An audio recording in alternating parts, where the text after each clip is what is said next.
Pessoal, vamos lá, retomando os nossos estudos e na aula de hoje nós vamos encerrar a nossa unidade 3, onde estamos discutindo as questões relacionadas à Polícia Judiciária, com atenção especial para o nosso inquérito policial militar. Na aula de hoje nós vamos tratar de algumas questões relacionadas à participação do advogado no curso de investigação e do seu acesso aos autos e também das investigações, atribuição para investigar aquelas situações em que, a partir da intervenção da polícia, resulta em morte de civil. Mas vamos lá, participação do advogado. No inquérito, nós precisamos iniciar essa discussão partindo da seguinte premissa: o inquérito é sigiloso. E ele é sigiloso pela sua própria natureza, uma natureza intrínseca ao segredo externo. O que isso quer dizer? É que, por tratar-se de uma peça que tem por fim congregar informações voltadas para o esclarecimento de um crime, não pode ser aberta a qualquer pessoa. O sigilo do inquérito é no sentido de que pessoas que não estejam ligadas a ele não possam, portanto, ter acesso a ele, a fim de viabilizar que as investigações transcorram dentro da maior normalidade possível e que a autoridade responsável por esse inquérito, no nosso caso, inquérito policial militar, ou seja, autoridade judiciária militar ou autoridade militar delegada, tenha, portanto, condições de esclarecer autoria, materialidade e circunstâncias. Mais do que isso, o sigilo do inquérito tem por fim, como já falamos lá atrás, tem por fim preservar as pessoas. Tem por fim preservar aquele que é o alvo da investigação, aquele que é o indiciado. Preservar informações relacionadas a testemunhas, ao próprio ofendido, conforme o crime. Portanto, a natureza do inquérito em termos de sigilo é importante para viabilizar a própria essência da investigação. Mas esse sigilo ele é mitigado pela participação do advogado e pelo acesso do advogado às peças do inquérito. É o que nós vamos ver daqui para frente. Vamos iniciar pelo nosso Código do Processo Penal Militar, que no seu artigo 16, lembrando que o nosso código é de 1969, no artigo 16 ele diz o seguinte: o inquérito é sigiloso, mas seu encarregado pode permitir que dele tome conhecimento o advogado do indiciado. Veja que o artigo 16 vincula quem pode ter acesso ao inquérito, que é sigiloso pela sua própria natureza, é o advogado do indiciado. Mas vamos mais adiante. Quando nós pegamos lá no artigo 230 do Código Penal Militar, olha a importância desse sigilo do inquérito. O 230 diz o seguinte: revelar sem justa causa segredo de que tem ciência em razão da função exercida em local sujeito à administração militar, desde que a revelação possa resultar dano a outrem.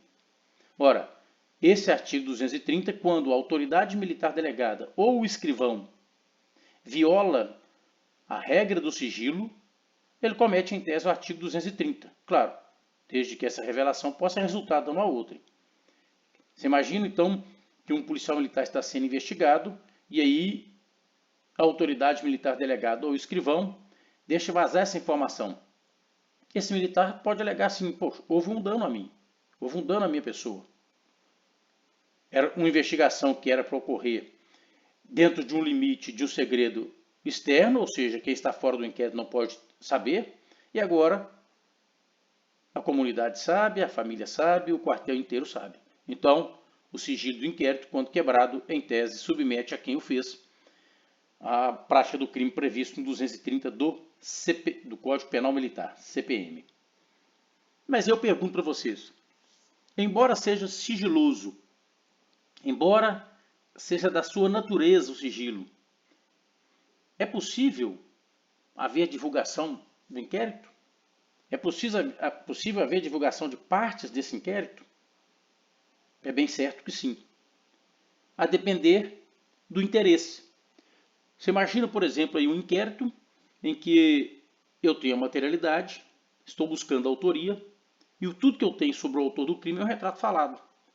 De que adianta esse retrato falado fazendo parte como uma das peças desse caderno inquisitivo? Não vai servir para nada. Então, divulgar esse retrato falado, que está dentro de um conjunto que é sigiloso, portanto ele também o é, mas ele contribui para com a investigação. Da mesma forma, vídeos. Além de contribuir para a investigação, nós temos outras situações cuja divulgação passa a ser de interesse público. Então nós temos o inquérito que tramita no Supremo, em que foi divulgado o vídeo. Havia um interesse público nisso. O que não pode ocorrer é a divulgação como regra. Não pode ocorrer a divulgação daquilo que tem, às vezes, por fim, prejudicar a terceiro, expor as pessoas, antecipar, talvez, uma pena em um procedimento que sequer existe acusação. Portanto, ele é sigiloso, mas pode sim haver divulgação. Precisa ser aferido qual o momento e que tipo de divulgação pode ocorrer. No IPM, não é muito comum divulgação dos fatos, mas pode vir a ocorrer, e se você for autoridade militar delegada, você precisa mensurar, dentro de critérios, que tipo de documento que está no inquérito você pode quebrar esse sigilo dele e divulgar, quer seja no interesse da investigação ou no interesse da própria sociedade. Ok? Então pode sim haver divulgação, não como regra. E o acesso do advogado ao inquérito?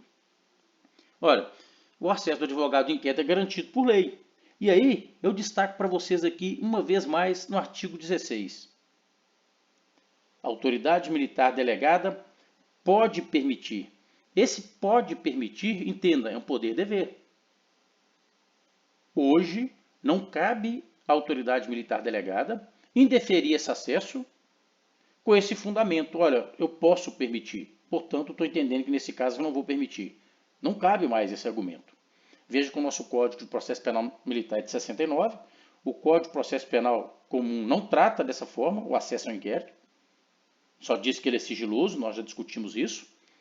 O nosso Código, portanto, avança para a época dele, né, 1969, ele avança ao dizer que o encarregado pode permitir. Esse pode, leia-se, é um poder-dever.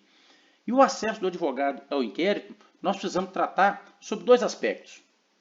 Primeiro, como que eu, oficial, autoridade militar delegada, vou trabalhar, vou proceder diante desse pedido do advogado de acesso? O que eu tenho de fazer? E depois, quais são os limites para o advogado em termos de acesso ao inquérito? Quais são os limites para que eu, autoridade militar delegada, defira ou indefira esse pedido? Nós precisamos compreender essa lógica. Então vejam bem, quando eu trato aqui do como proceder, eu parto do seguinte princípio. Todos os requerimentos têm de ser formalizados. Então, quando o advogado pediu para ter acesso aos autos, ele tem de fazer para você por escrito, porque você precisa, por meio aí do seu escrivão, juntar isso aos autos. Então, além de formalizar e os requerimentos serem formalizados, você também precisa formalizar os deferimentos e os indeferimentos. Lembrando que os atos da administração, todos eles precisam ser motivados e fundamentados. Você está deferindo por quê? Qual fundamento? Sustentado em qual norma? E você está indeferindo por quê? Qual que é o seu fundamento? Qual que é o motivo? Qual que é a motivação do seu indeferimento? É preciso que ocorra um despacho da autoridade militar delegada. É preciso que ocorra a certidão do escrivão, cumprindo. E aí, em termos de limites? Bom, em termos de limites, nós precisamos ver o que é acesso, o que é participação do advogado no curso da investigação. São coisas distintas. Os limites, de regra, são definidos pela própria lei. Os limites podem ser observados diante do caso concreto, sempre motivado e fundamentado. Os limites, eles não podem ser subtraídos da apreciação do Poder Judiciário, no sentido de que ele garanta o acesso ao advogado ou no sentido de que ele garanta a decisão da autoridade de polícia judiciária ou autoridade militar delegada no sentido do indeferimento. Portanto, quando eu discuto o acesso do advogado aos autos do inquérito, ou a participação dele, que é o que nós veremos, eu tenho que compreender que acesso é uma coisa e participação é outra, que a própria lei já define estes limites, que o caso concreto impõe alguns limites e, portanto, eu preciso sustentar o deferimento ou o indeferimento motivando e fundamentando, e, sobretudo, eu preciso compreender que a discussão desses limites não pode ser subtraída da apreciação do Poder Judiciário. Ok? Vamos então compreender aí a participação do advogado no IPM versus o acesso do advogado ao IPM. Creio que ninguém tem dúvida que nós estamos tratando de coisas distintas. Quando nós chegamos aí na súmula vinculante número 14, discutindo o acesso do advogado, a súmula vinculante número 14 diz o seguinte: é direito do defensor, no interesse do representado, ter acesso amplo aos documentos de prova que já documentados em procedimento investigatório realizado por órgão com competência de polícia judiciária. Portanto, esse procedimento investigatório é o inquérito policial, no nosso caso, o inquérito policial militar, órgão com competência de polícia judiciária militar, digam respeito ao exercício do direito de defesa. E aí eu destaco para vocês os seguintes pontos. É direito do defensor, estamos falando do advogado, no interesse do representado. Portanto, esse advogado ele tem de estar representando alguém. Ter acesso, nós não estamos falando, por enquanto, de participação. Estamos falando de acesso amplo aos elementos de provas já documentados. Não é qualquer elemento de prova. Não é aquele elemento de prova que a polícia ainda está trabalhando. É aquele que a polícia já trabalhou. É aquele laudo que já está juntado. É aquela oitiva de testemunha que já está juntada. É aquele vídeo que você já juntou. Ok? Lembrando que tudo isso tem de guardar relação com o interesse do direito de defesa deste representado. Porque no inquérito, como nós já vimos, o advogado já começa a trabalhar sim a defesa do seu cliente. É aqui no inquérito. E nós vemos como que, a partir dessa súmula vinculante número 14, como que a nossa legislação evoluiu no sentido de permitir ao advogado não só o acesso, mas também a participação no inquérito. E aí vejam bem, eu trago para vocês aqui uma decisão do STF, relatoria do ministro Luiz Fux, de 2018, para a gente fazer um contraponto. Deveras, o direito de acesso aos dados de investigação não é absoluto. Porquanto o legislador ordinário trouxe temperamentos a essa prerrogativa. E aí ele traz os artigos que nós vamos ler mais adiante. Ele fala da súmula vinculante número 14. E olha, diz que a súmula vinculante número 14 não abrange diligências ainda em andamento.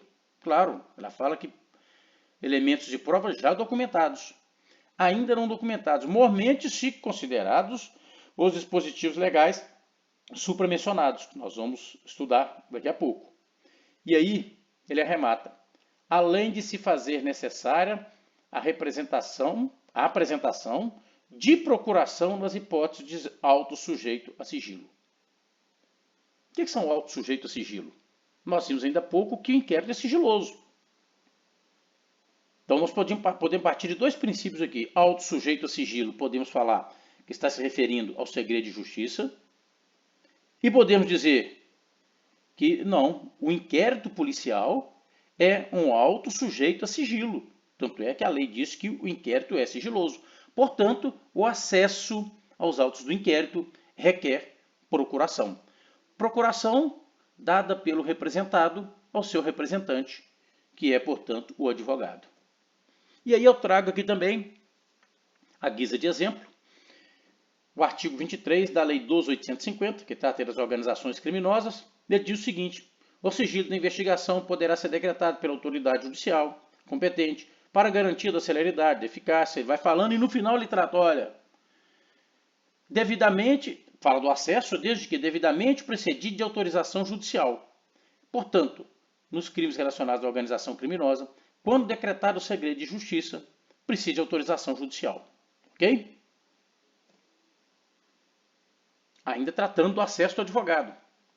Artigo 7º do Estatuto da OAB, seu inciso 14, ele diz o seguinte: são direitos dos advogados examinar em qualquer instituição responsável por conduzir investigação, mesmo sem procuração, autos de flagrante e de investigação de qualquer natureza, findos ou em andamento, ainda que conclusa a autoridade, podendo copiar peças e tomar apontamentos.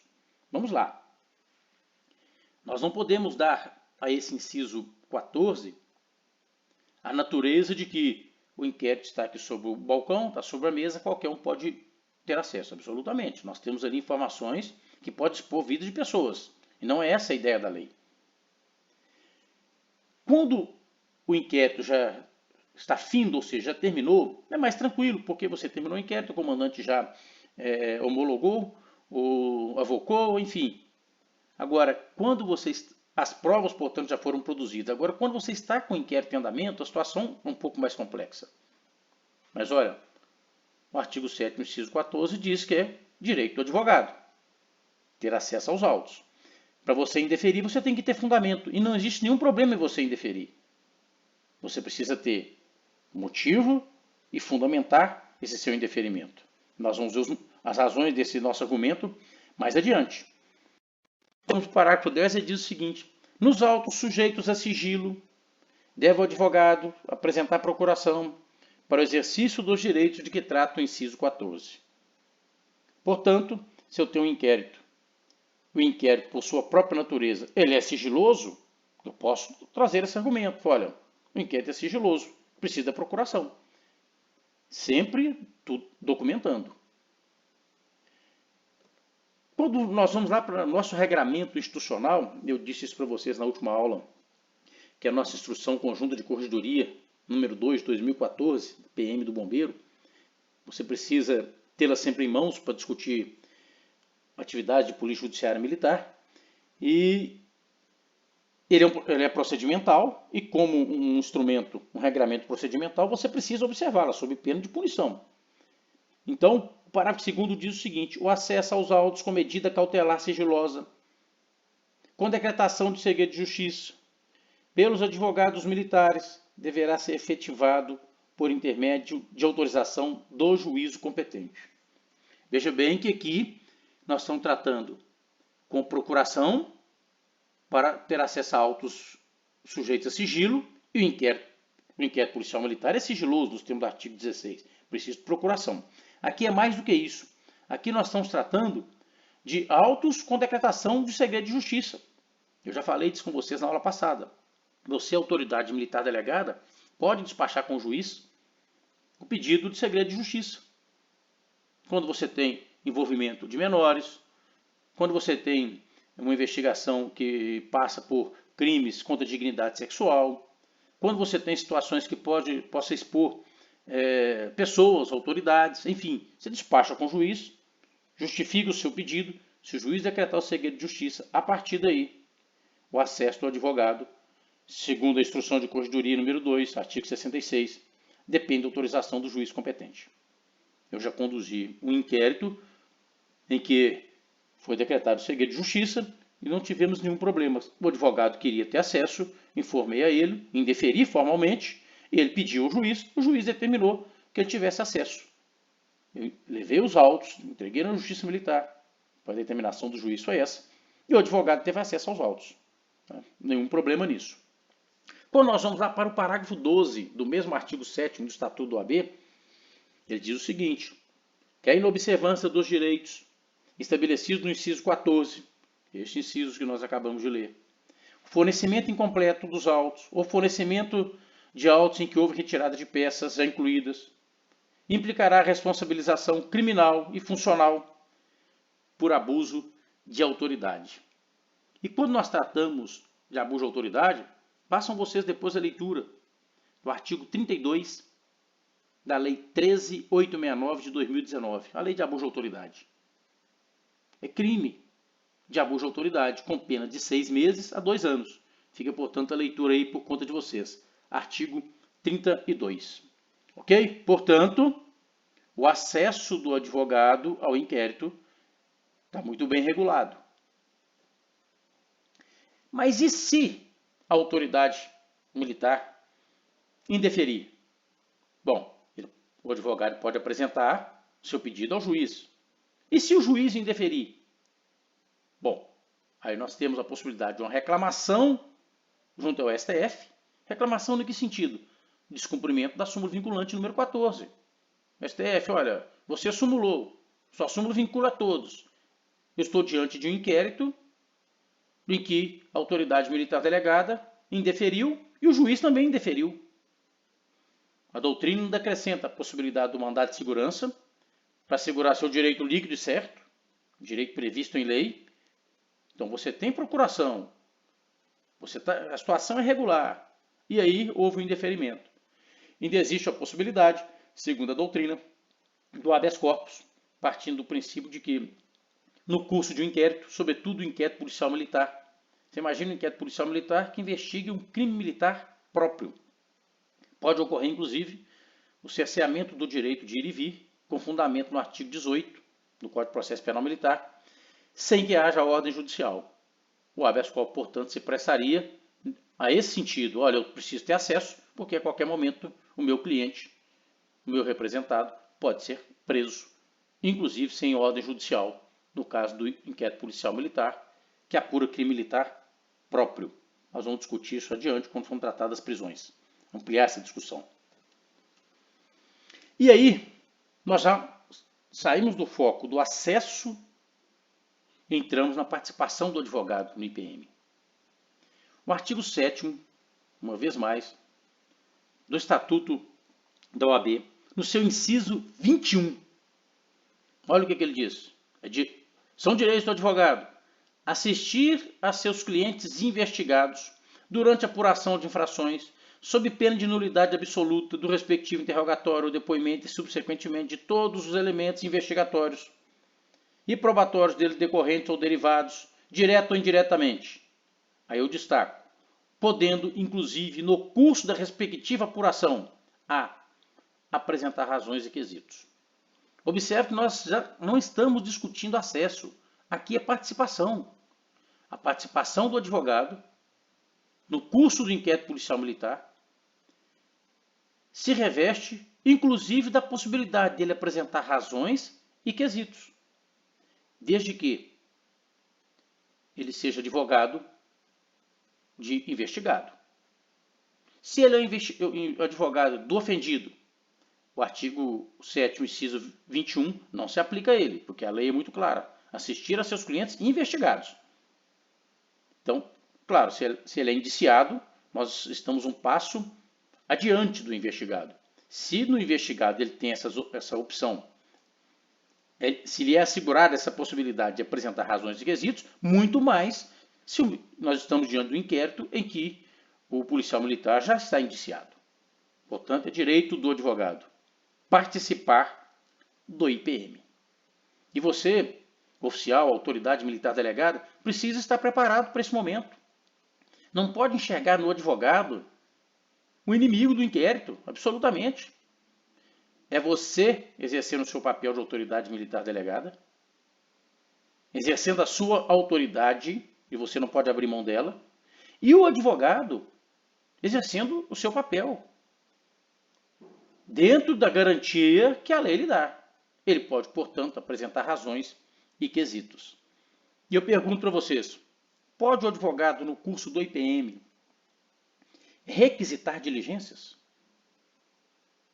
Olha só, a ideia original da lei, a que foi aprovada pelo parlamento, trazia, além da letra A letra B, como direito do advogado, enquanto assistindo a seus clientes, podendo, inclusive, além de apresentar razões e quesitos, requisitar diligências. Bom, essa letra B foi vetada. E aqui eu trago o argumento do presidente da República à época para vetá-la. E o argumento dele é no seguinte sentido: da forma como redigido, o dispositivo poderia levar à interpretação equivocada de que a requisição a que se faz referência seria mandatória, resultando em embaraços no âmbito das investigações e consequentes prejuízos à administração da justiça. E ele trata a interpretação semelhante aqui, né, do STF, de um ODI, diz que era inconstitucional, e ele arremata: além disso, resta de qualquer forma assegurado o direito de petição aos poderes públicos em defesa de direitos ou contra a ilegalidade ou abuso de poder. Nós já falamos disso, constitui inclusive crime. O que nós temos aqui então? Que o advogado pode apresentar razões e quesitos. Não pode requisitar diligências, porque a letra B foi vetada e o veto mantido.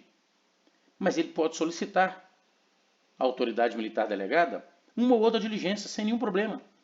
E a autoridade vai avaliar, aferir e decidir se cumpre ou não, se leva adiante ou não essa diligência solicitada. Porque o termo requisitar, de fato, é um termo muito forte. Requisitar traz para nós a ideia de que não cabe à autoridade outra opção senão cumprir. E não é o caso do advogado requisitar diligência. Mas quando o advogado solicita uma diligência, pensa comigo aqui. O objetivo do inquérito é apurar a autoria, materialidade e circunstâncias, para produzir um conjunto, um caderno inquisitivo, com provas coletadas, produzidas, umas devem ser refeitas, outras serão aproveitadas, porque não podem ser refeitas, como os laudos, a fim de que o Ministério Público A. ofereça denúncia, B. sustente o arquivamento. Não é só para oferecer a denúncia. Se equivoca quem trabalha a ideia do inquérito policial militar, como um instrumento que serve apenas a sustentar o entendimento do órgão de acusação para fim de oferecimento da denúncia. Por diversas vezes, o Ministério Público pede o arquivamento com fundamento no inquérito. E, portanto, se o objetivo é apurar e não acusar, no inquérito não se acusa, é importante que a autoridade militar delegada avalie, sim, aquilo que a defesa, aquelas diligências que a defesa solicitou. Ele solicita a diligência, você avalia se é o caso de levá-las adiante ou não. Mas é preciso sim avaliar, porque o interesse da defesa aqui pode sim coincidir com o que você precisa no seu inquérito. De repente a defesa enxergou uma diligência que não foi vista por você. O objetivo do inquérito não é indiciar. O objetivo do inquérito não é não indiciar. O objetivo do inquérito é apurar autoria, materialidade e circunstâncias. Podendo inclusive concluir pela inexistência de crime ou podendo concluir que esse policial militar, sujeito de direito no curso de investigação, agiu amparado por um excludente de licitude. Ok? Não pode, portanto, o advogado requisitar diligência. A letra B foi vetada. E aí, nós vamos entrar numa outra parte. Participação efetiva do advogado, que diz respeito ao uso da força letal. Nos casos em que o policial militar fez uso da força letal, e nós vamos voltar nesse artigo 16A ainda hoje. Esse artigo é muito importante para sustentar um outro entendimento. Mas nos casos em que o militar, no nosso caso o policial militar, fez uso da força letal, olha o que o 16A diz. Nos casos em que os servidores da Polícia Militar ou do Corpo de Bombeiros figurarem como investigados, e aí você pode ampliar para indiciados, em inquéritos policiais militares e demais procedimentos extrajudiciais, procedimento de investigação conduzido pelo Ministério Público, por exemplo, o PIC, que nós vamos falar dele, cujo objeto for a investigação de fatos relacionados ao uso da força letal praticados no exercício profissional, quer seja consumado ou tentado, inclusive se amparados pelas excludentes de licitudes, esse militar indiciado ou investigado pode constituir defensor. Nós não estamos falando de acesso aos autos, nós estamos falando de participação do advogado. E se esse policial militar, olha a importância de se ter um advogado acompanhando esse inquérito. Se esse policial militar não indicar o seu defensor, veio o parágrafo 1º. Para os casos previstos no caput desse artigo, o investigado deverá ser citado, e nós já falamos disso, isso aqui é uma atequinia, ele não é citado, né? A citação é um instrumento jurídico que permite ao judiciário dar ciência ao acusado, da acusação, e chamá-lo para o processo. Então, o termo aqui é notificado da instauração do procedimento investigatório, podendo constituir defensor no prazo de 48 horas. Ok. E se ele não constituir?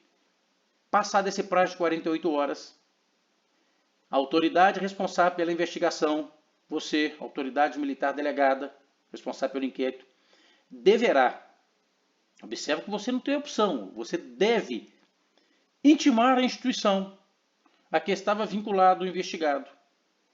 Ah, mas qual instituição? Bom, no nosso caso, nós estamos investigando um policial militar nosso. Então você vai informar o seu comandante. A época da ocorrência dos fatos, para que esta, no prazo de 48 horas, indique defensor para a representação deste policial militar que figura como investigado ou como indiciado. Eu já disse a vocês, o comando da PM tem trabalhado muito próximo da AGE. A Advocacia Geral do Estado tem um procurador que oficia junto da Polícia Militar, junto da assessoria jurídica do Comando Geral. E a Polícia Militar tem trabalhado muito próximo no sentido de assegurar a efetividade desse parágrafo 2º. Como que nós vamos implementar isso? A polícia está trabalhando com a AGE, se preparando, se estruturando, a fim de que o policial militar tenha condições de, olha, fui notificado, não apresentei o meu defensor, a minha instituição foi intimada, meu comandante, e ele precisa providenciar alguém que possa me representar no curso da investigação. Nós não estamos discutindo fazer a defesa no curso do processo. Uma outra história. Nós estamos discutindo a importância da participação do advogado no curso do inquérito policial militar. E aí, superada essa discussão da importância do advogado, e eu não tenho dúvida nenhuma que vocês também não têm dúvida de que o advogado tem o direito de acesso e de participação no inquérito, com as limitações que nós acabamos de ver, é importante a gente compreender a partir daqui qual que é o valor probatório do nosso inquérito policial militar. Bom, nós sabemos que é uma peça de informação que tem por fim identificar fontes de provas a fim de esclarecer a autoria, materialidade e circunstâncias, no nosso caso aqui, de um crime militar. Esse valor probatório do inquérito é relativo. Por quê? Porque ele não serve para, isoladamente, aquelas provas ali produzidas, isoladamente, sustentar um decreto condenatório. Porque no inquérito, ele não tem ampla defesa e nem contraditório. Mas, se somada às provas produzidas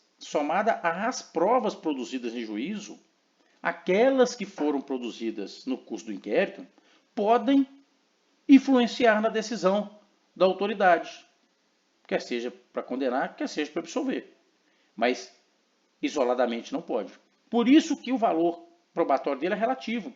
As provas precisam ser submetidas ao crivo, sobretudo do contraditório, no curso da instrução criminal.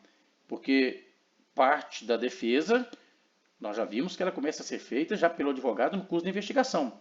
Mas é na instrução criminal que nós temos a essência da ampla defesa e do contraditório. Pois bem, quando nós vamos lá no artigo 3º, C, parágrafo 3º, que, mais uma vez, esse artigo 3º está suspenso por ação direta de inconstitucionalidade, é suspenso pelo ministro Luiz Fux, aguardando o julgamento do pleno do STF. Mas nós precisamos estudá-lo. Quando nós vamos, portanto, lá para o artigo 3º-C, parágrafo 3º do CPP, introduzido pela Lei 13.964 do ano passado, nós vamos encontrar o seguinte: os autos que compõem as matérias de competência do juiz das garantias ficarão acauteladas na Secretaria do Juiz de Garantias, à disposição do Ministério Público da Defesa, e não serão apensados aos autos enviados ao juiz da instrução. Portanto, com o advento da Lei 13.964, assim que entrar em vigor, até aqui nós temos a seguinte conclusão: o inquérito não tem nem valor relativo. Ele sequer acompanha os autos da instrução criminal. Hoje ele acompanha, porque está suspenso. E aí eu pergunto para vocês, o inquérito acompanha a denúncia? Quando nós vamos lá no artigo 12 do CPP, ele diz o seguinte: sempre que ele servir de base para a denúncia, ele vai acompanhá-la. O artigo 12 não foi revogado. Então, parte da doutrina entende o seguinte: sim, o inquérito acompanha. E precisa acompanhar sempre que ele servir de base para sustentar a acusação. Para essa parte da doutrina, o que tem de ficar arquivado na Secretaria do Juiz das Garantias são os autos em que houve decisão judicial do Juiz das Garantias, como as medidas cautelares, por exemplo. Não caberia, portanto, manter o inquérito na Secretaria do Juiz das Garantias após o recebimento da denúncia, já que o que a lei fala, segundo essa parte da doutrina, é que os autos produzidos pelo Juiz das Garantias e não aqueles produzidos pela polícia. Bom, a maioria da doutrina, a maior parte, entende que deve permanecer, que deve ser encaminhado para o juiz da instrução são apenas as peças de provas irrepetíveis, aquelas que são essenciais. As outras devem sim permanecer arquivadas. E aí, também a doutrina traz uma outra situação que a gente precisa discutir: as implicações dessa determinação prevista no artigo 3º-C, parágrafo 3º. Como os efeitos estão suspensos, né, do juiz das garantias, nós vamos ter que aguardar, claro, vigorar, vamos ter que aguardar as discussões, a doutrina se posicionar, a própria jurisprudência, mas algumas implicações nós já precisamos levantá-las aqui. Por exemplo, nos casos de absolvição sumária, hoje o inquérito acompanha a denúncia, lá no IPM, né, acompanha a denúncia, e o juiz, quando ele abre vista para a defesa prévia, à luz do inquérito, a defesa pode pedir absolvição sumária. Que instrumento que o juiz tem para aferir se procede aquilo ou não? Sequer teve audiência de instrução, ninguém foi ouvido ainda. O que ele tem é que a defesa apresentou a sua defesa prévia e pede absolvição sumária, elenca uma série de fundamentos que sustentam o seu pedido. Como que o juiz vai decidir se ele não tem acesso ao inquérito? E se nenhum ato foi praticado em juízo? Outra situação, a lei determina que o juiz reexamine as medidas cautelares 10 dias após receber a denúncia. Como que ele vai reexaminar as medidas cautelares se essas medidas estão arquivadas na Secretaria do Juízo, não acompanharam a denúncia? O juiz precisa revisar a necessidade da manutenção ou não da prisão preventiva. Então foi decretada a prisão preventiva no curso do inquérito, o juiz das garantias recebeu a denúncia e vai encaminhar essa denúncia e as peças das provas irrepetíveis para o juiz da instrução. Como que ele vai avaliar a necessidade de manutenção da prisão preventiva ou não, se ele não teve acesso ao pedido do Ministério Público, ao requerimento do Ministério Público, à representação da autoridade de polícia judiciária? Portanto, a doutrina, e sobretudo de Renato Brasileiro, é no sentido de que é preciso mitigar essa questão do não acesso ao inquérito pelo juiz da instrução. E nós vamos precisar aguardar entrar em vigor. Vamos precisar aguardar, inclusive, a compreensão da aplicação dos institutos afetos ao juiz das garantias na justiça militar, já que estamos discutindo inquérito policial militar. Ok? E aí, um outro ponto importante: incomunicabilidade do indiciado preso. Aí você fala comigo: não pode. Não existe incomunicabilidade. A gente ouve isso o tempo todo, mas quando pergunta qual que é o fundamento, por que não pode? Já que o artigo 17 do Código de Processo Penal Militar, que não foi revogado, diz o seguinte: o encarregado do inquérito poderá manter incomunicável o indiciado, Observe que, portanto, precisa ter indiciamento. Então, a autoridade militar delegada pode manter incomunicável o indiciado que estiver legalmente preso. E essa incomunicabilidade de até 3 dias no máximo.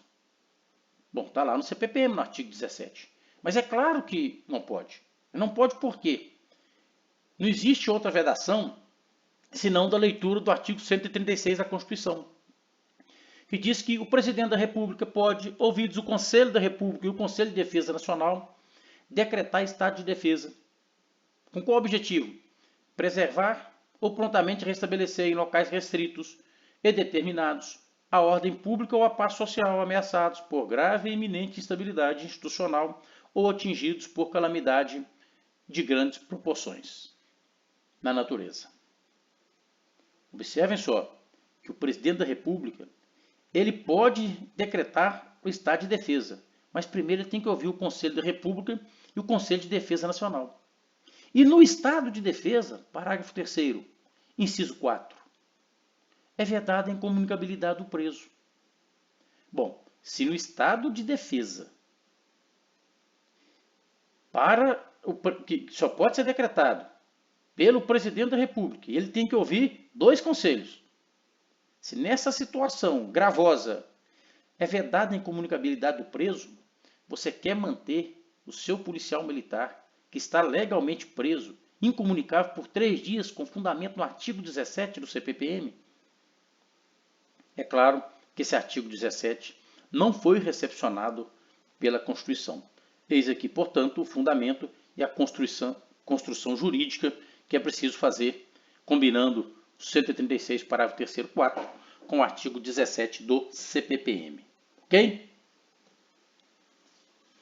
E aí, vamos a mais um ponto. A investigação criminal conduzida pelo Ministério Público. Eu pergunto a vocês, pode o Ministério Público conduzir investigação criminal? A resposta nós temos aqui. Olha só, ele pode conduzir sim investigação criminal. Está previsto na Lei 8625 de 93, do seu artigo 41. Mas ele investiga criminalmente com fundamento nessa lei os membros do Ministério Público. Então, se eu tenho um promotor de justiça que está sendo investigado, ou então no curso de um inquérito surge a participação do promotor de justiça, a autoridade policial precisa remeter os respectivos autos ao Procurador-Geral de Justiça. Cabe ao Procurador-Geral de Justiça, ou seja, cabe ao Ministério Público, prosseguir na investigação. Cabe, portanto, ao Ministério Público conduzir, sim, investigação criminal, com fundamento no artigo 41 da 8625, essa investigação criminal, desde que tenha como investigado membro do Ministério Público. Nenhuma dúvida em relação a isso aqui. A nossa dúvida surge, portanto, aqui. E em se tratando de crime militar, que serve também para o crime comum, pode o Ministério Público conduzir investigação criminal? Eu trago para vocês uma decisão de 2015 do Supremo Tribunal Federal, em que assentou o entendimento que o Ministério Público pode sim, mas trouxe alguns contornos para esse poder de investigação. Então, o Ministério Público dispõe de competência para promover, por autoridade própria e por prazo razoável, o inquérito. Nós já vimos qual é o prazo que ele tem. Aqui não traz qual é o prazo. Não é inquérito policial, nós vamos ver isso. Conduzir, e por prazo razoável, investigações de natureza penal, desde que respeitados. Aí fala das garantias da pessoa investigada, indiciado, está falando indiciado, mas é investigado, ok? Nós já vimos que o indiciamento é ato privativo da autoridade policial, ou de qualquer outra pessoa que estiver sendo investigada. Garantir os direitos afetos ao advogado, nós já discutimos esses direitos, sem se esquecer que essa investigação, conduzida pelo Ministério Público, se submete, tal qual o inquérito policial militar, ao controle jurisdicional dos atos. Portanto, aqueles atos em que a lei reservou ao Poder Judiciário não podem ser praticados pelo Ministério Público, tal qual não podem ser praticados pela autoridade militar delegada nem a autoridade polícia-judiciária militar. Se o Ministério Público, no curso da investigação, entende que precisa de uma interceptação telefônica, ele é preciso submeter ao controle jurisdicional, tal qual a autoridade de polícia judiciária militar ou autoridade militar delegada também o deve fazer. Ok? Portanto, o Ministério Público não só pode investigar crimes praticados por seus membros, aliás, aqui nem é pode, né? Ele tem de investigar, mas ele também pode sim instaurar procedimento para investigar crimes. Quais crimes? Investigações de natureza penal, portanto, inclui-se o crime militar. Sem nenhuma objeção até aqui. Mas ele pode instaurar IPM? Eu disse que ele pode investigar. O STF diz que ele pode investigar. Mas ele pode instaurar IPM? Não, ele não pode presidir um IPM. O promotor de justiça, ele não pode ser autoridade de polícia judiciária militar. Ele não pode ser autoridade militar delegada. O que o Ministério Público pode fazer? Sim, investigar. É o que o STF entendeu, e a meu sentir, de forma acertada. Algumas situações é importante que o Ministério Público investigue. Mas nós vamos trazer os contornos disso. Ele investiga por meio do PIC, que é o procedimento investigatório criminal. Procedimento investigatório criminal. Jamais inquérito policial militar. Ok? Essa investigação dele tem que ser tratada como atividade excepcional. Sabe por quê? Senão daqui a pouco o Ministério Público transforma em regra o seu poder de investigação e começa a assumir o papel da Polícia Judiciária Militar. Enquanto que o Ministério Público tem um papel extremamente importante, que é o do controle externo da atividade policial. Não é só o papel de órgão de acusação, de fiscal da lei. Esse controle externo da atividade policial exercido pelo Ministério Público é extremamente importante no Estado Democrático de Direito. Quando o Ministério Público, portanto, transforma esse seu poder de investigação como regra e não como atividade excepcional, certamente começa a frustrar outras atividades que são próprias e exclusivas. E essa excepcionalidade ela se sustenta, segundo o STF, que eu trago aqui para vocês, processo de 2015. Segundo o STF, essa atuação dele se justifica, sobretudo, crimes de abuso de autoridade. Mas não é qualquer crime de abuso de autoridade. É preciso o Ministério Público aferir. É um abuso de autoridade praticado por uma guarnição durante uma abordagem. Isso é matéria para o inquérito policial militar, apurar e apurar de forma célere, e, enfim, submeter a apreciação do Ministério Público e o inquérito caminhar. Delitos praticados por policiais. Aqui já começa a tomar robustez a importância do Ministério Público. Vai depender do delito. Vai depender de quais policiais praticaram o delito. Crimes contra a administração pública. Isso aqui é muito importante, a participação do Ministério Público. Alguns crimes, você imagina, crimes praticados, por exemplo, por políticos de um modo geral, crimes praticados por prefeitos, por deputados. São crimes, não é que sejam de difícil elucidação, mas a influência que essas pessoas têm acabam trazendo alguns embaraços para a investigação. Portanto, as garantias que o Ministério Público tem e que a autoridade de polícia judiciária militar não tem, nem o delegado de polícia tem, dentre elas, por exemplo, a inamovibilidade. É muito importante para investigar alguns crimes. A atividade tem que ser excepcional. E eu destaco esses dois. Segundo o STF, quando houver inércia dos organismos policiais, cabe ao Ministério Público investigar. Quando houver procrastinação indevida na investigação policial, cabe ao Ministério Público investigar. E esse processo, vejam aqui, é de Minas Gerais, o nosso Procurador-Geral de Justiça fez sustentação oral à época no STF, no sentido de que cabe-se ao Ministério Público investigar. Portanto, cabe sim, mas dentro destes contornos que torna essa investigação subsidiária. A investigação, na sua essência, deve ocorrer por meio do inquérito policial militar, que é presidido por um oficial de polícia, denominado autoridade militar delegada, ou pela própria autoridade de polícia judiciária militar. Ok? Vale a pena depois vocês darem uma lida nesse processo, tem muitas informações importantes lá. E aí eu trago a nossa última discussão. Uma discussão importante. Talvez você já tenha ouvido falar, creio que sim, sobre a investigação de crime doloso contra a vida praticado por policial militar em serviço contra civil. E eu trago para vocês uma outra possibilidade. Investigação nos casos em que a intervenção policial militar resulte em morte de civil. E pergunto para vocês, alguma diferença? Quando você faz a leitura dessa primeira assertiva, você consegue enxergar alguma diferença para a segunda assertiva? E vejam bem que nós não estamos discutindo aqui competência. Nós vamos já falar disso aqui. Nós estamos discutindo atribuição para investigar. Olha, quando eu falo de investigação de crime doloso, eu já estou praticamente concluindo a investigação. Eu sequer instaurei a portaria, já estou dizendo que o crime é doloso contra a vida. E os policiais militares, nós mesmos falamos isso o tempo todo. Não, nós não podemos abrir mão de investigar os crimes dolosos contra a vida praticados contra civil por meio do inquérito policial militar. Não, então já está investigado. Nós não estamos investigando o crime doloso contra a vida.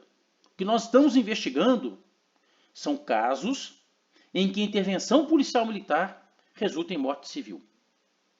Eu posso concluir que é um crime doloso contra a vida. Eu posso concluir que é um crime culposo.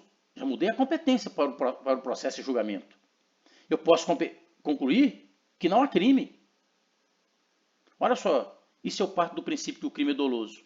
Eu já estou fixando na minha fala a competência do tribunal do júri.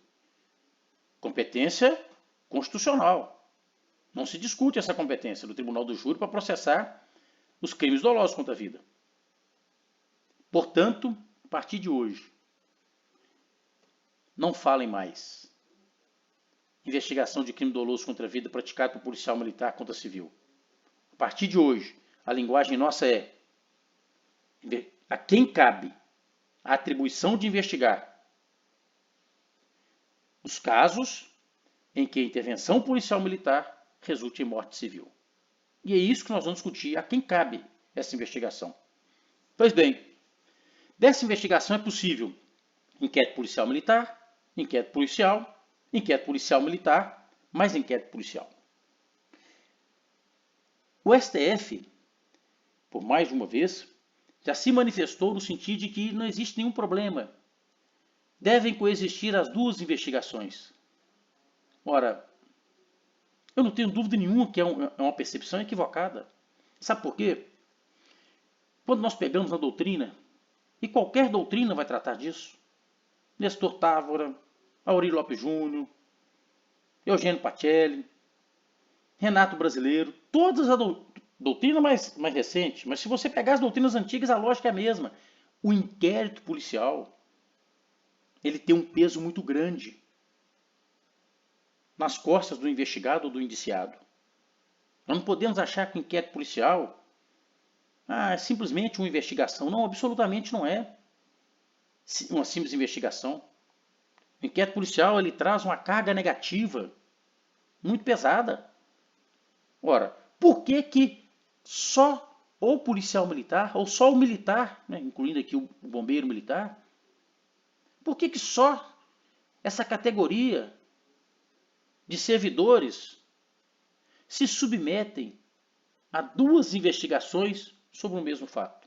Mas ninguém se submete a isso. É claro que isso é uma situação absurda. Eu posso ter conclusões distintas numa mesma investigação, inclusive de acordo com os interesses, que não deveriam ocorrer, já que o inquérito ele tem por fim apurar autoria, materialidade e circunstâncias. Os interesses ficaram fora. Portanto, dois inquéritos coexistindo, embora o STF tenha sustentado que é possível, tem uma decisão recente também do STJ nesse sentido, nós precisamos continuar insistindo nessa impossibilidade. E nós vamos explicar os motivos. Vamos trazer dois argumentos distintos aqui. Então, inquérito policial não cabe, inquérito policial militar mais inquérito policial também não cabe, embora o STF já tenha dito que caiba. Mas nós temos que sustentar isso. O instrumento é o inquérito policial militar. E por que é o inquérito policial militar? Aí nós já consolidamos esse entendimento, ok? Não vamos discutir nada diferente disso mais. Porque faz toda a diferença tratar da investigação nos casos em que a intervenção policial militar resulta em morte civil. Faz toda a diferença se nós começarmos a falar de novo e investigação de crimes dolosos contra a vida. Aqui, a atribuição é da Polícia Judiciária Militar, de forma indiscutível. Mas se eu falo que o crime é doloso, mais do que discutir investigação, eu já estou fixando competência. Ok? E aí, atribuição para investigação versus processo para julgamento. Incorre em grave erro o advogado que, no habeas corpus, discute competência para o processo de julgamento. Um habeas corpus tentando trancar um inquérito policial instaurado, por exemplo, pela Polícia Civil, que está investigando uma situação em que a intervenção da PM resultou na morte civil. Eu tenho, portanto, o IPM e o IP. Então eu quero trancar um dos dois. Nesse habeas corpus, eu não tenho que discutir competência. A competência já está firmada. A competência é do tribunal do júri. Ponto final. Agora, nós precisamos discutir atribuição para investigação. Essa atribuição para investigação nestas situações, não resta dúvida nenhuma, que é da Polícia Judiciária Militar.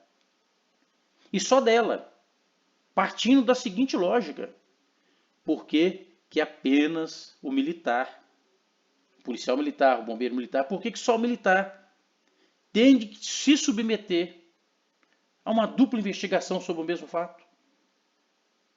Essa dupla investigação, ela onera o Estado, ela onera a própria Polícia Civil. É um esforço desnecessário. Por vezes, uma investigação já está concluída. Dentro do princípio da economia que deve reger a coisa pública, duas investigações é de fato caminhar na contramão de tudo isso. E aí eu trago alguns dados do Atlas da Violência de 2019, que traz dados de 2017. Olha só que interessante. Segundo os dados oficiais do Sistema de Informação sobre Mortalidade do Ministério da Saúde, em 2017 nós tivemos 65.602 homicídios no Brasil.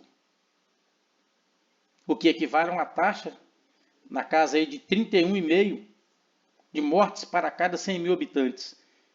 Em 2017 alcançou, portanto, o maior nível histórico de letalidade violenta, intencional no país. E aí ele apresenta o gráfico, se vocês quiserem acessar, está disponível lá. Você entra no Google, você vai achar o Atlas da Violência de 2019. Desses 65.602, sabe quantos por cento, segundo o próprio Atlas, são de homicídios ou de crimes com resultado morte, atuação com resultado morte praticado por policiais? 8%. 8% de 65.602 significa na casa aí de 5.225, 5.220 homicídios, em tese, praticados pelas polícias. Nós temos 92% dos homicídios a cargo da Polícia Civil para investigar. E aqui eu estou falando 5.225, porque está incluído aí Polícia Militar, Polícia Civil, Polícia Federal, mas a gente sabe que o grosso, o pesado aí é da Polícia Militar, pelo seu enfrentamento mais próximo. Né? Mas vamos reduzir aí para 5.000. 5.225, vamos reduzir para 5.000.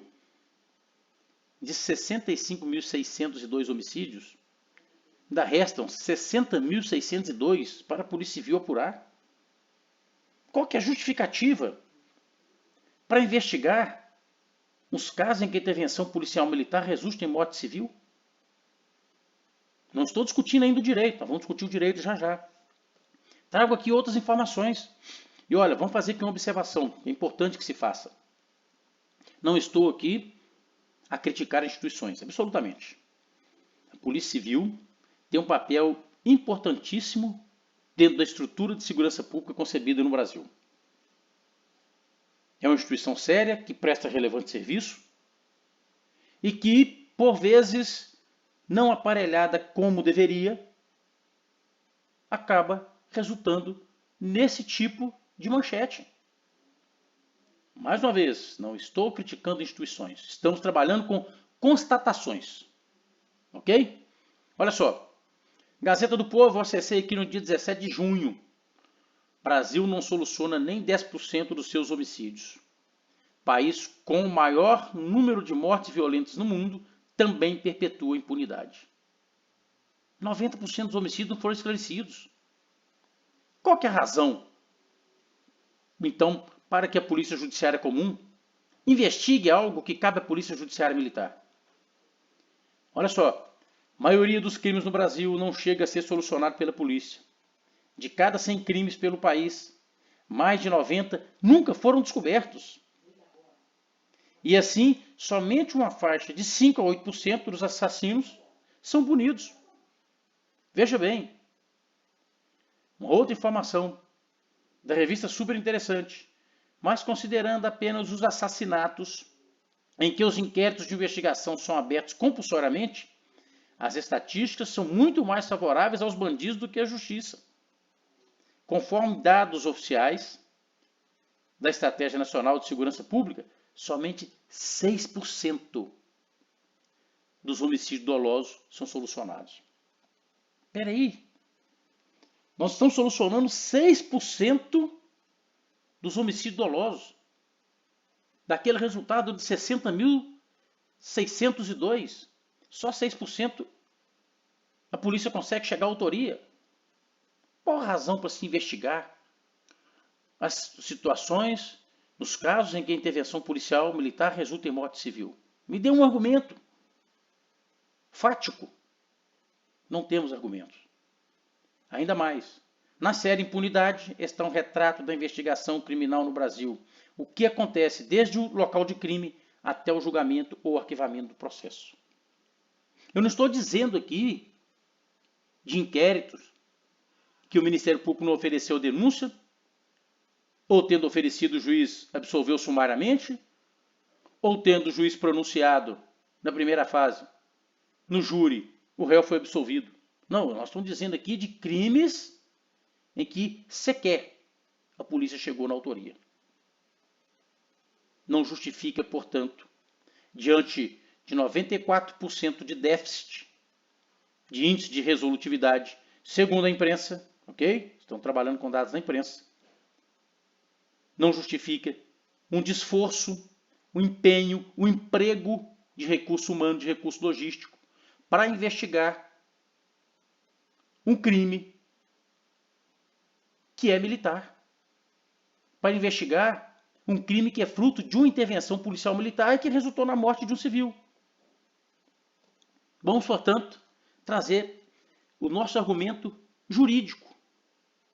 Olha só, artigo 9º, que nós já discutimos nessa unidade 3.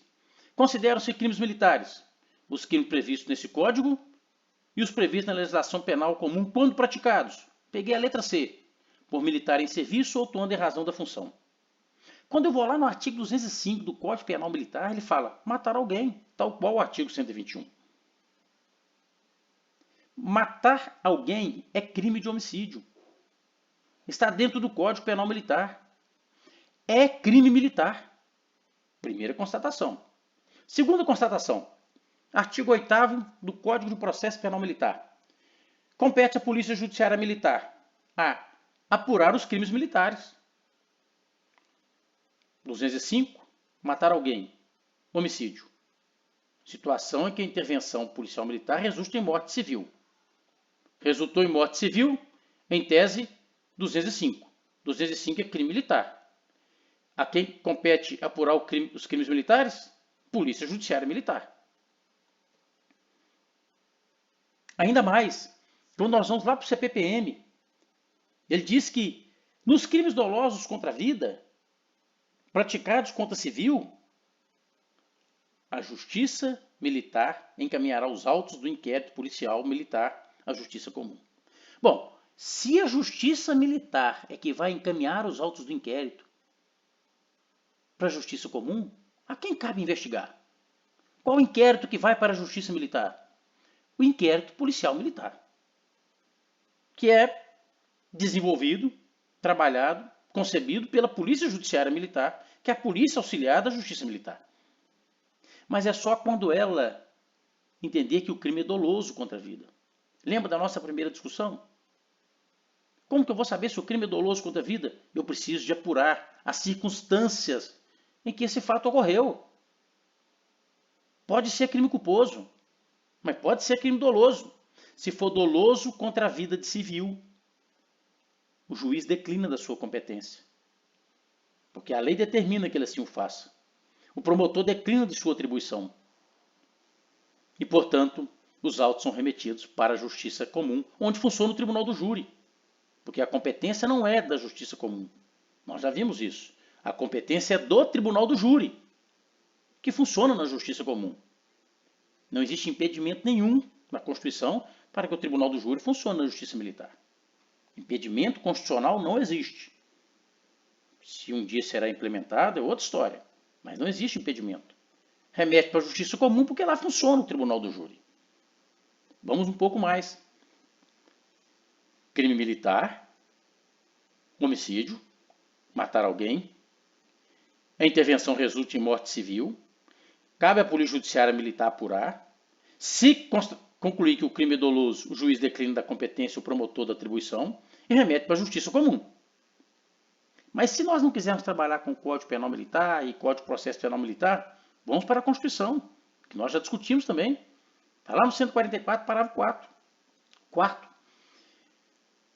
Dentre as atribuições da Polícia Civil, ressalvada é a competência da União apurar as infrações penais, exceto as militares. Não estamos inventando absolutamente nada. Por que nós temos que interpretar esse artigo 144, parágrafo 4º, da forma mais ampla possível? Não. A interpretação aqui é preciso que seja literal. Cabe à Polícia Civil, dentro do seu papel importante que desempenha na estrutura de persecução criminal que temos no Brasil, que nós temos uma polícia judiciária, uma polícia de investigação, temos uma polícia ostensiva que exerce a atribuição de polícia judiciária. Dentro desse papel importante que a Polícia Civil e a Polícia Federal desempenham, olha, não tem que investigar crimes militares. Porque a Constituição diz que crime militar não pode ser investigado pela Polícia Civil.